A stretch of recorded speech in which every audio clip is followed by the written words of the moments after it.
Non, les microbes ne sont pas du tout dangereux. C'est des petits instruments qu'on utilise pour enregistrer le mouvement de fond de la mer et aussi la pression dans cet endroit.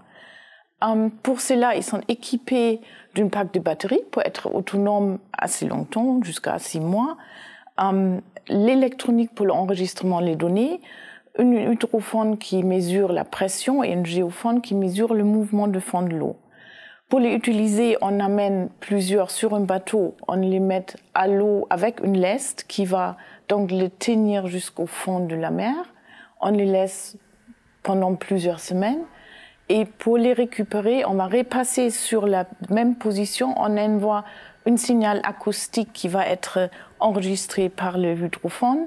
Et il va larguer son lest et revenir en surface où nous, on peut le récupérer sur le bateau pour retenir les données. Nous utilisons les microbes avec 2 méthodes. La première, c'est la sismique et la deuxième, la sismologie. Pour la première, nous prenons 50 voire 60 OBS sur un bateau. Nous les déployons sur le fond de mer le long d'un profil de plusieurs centaines de kilomètres et nous enregistrons les signaux acoustiques que nous avons produits nous-mêmes sur le bateau avec des sources acoustiques. Cela nous permet d'imager bien les structures dans les sédiments et dans la croûte terrestre jusqu'à une profondeur de 35 km.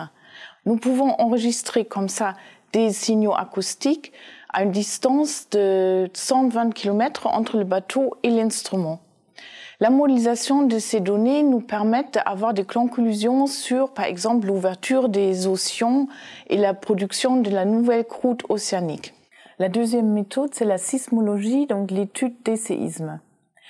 Un séisme est généré entre 2 plaques tectoniques qui frottent une contre l'autre. Pour cela, nous pouvons enregistrer, par exemple, les répliques des grands séismes, ce que nous avons fait pour les séismes de Sumatra et le grand séisme du Chili. Aujourd'hui, nous ne pouvons pas prédire les séismes temporellement, mais la modélisation des données acquises avec les répliques nous permettent de bien cartographier les zones géographiquement qui sont à haut risque sismologique. Donc non, les microbes ne sont pas dangereux, mais ils nous aident beaucoup avec nos études.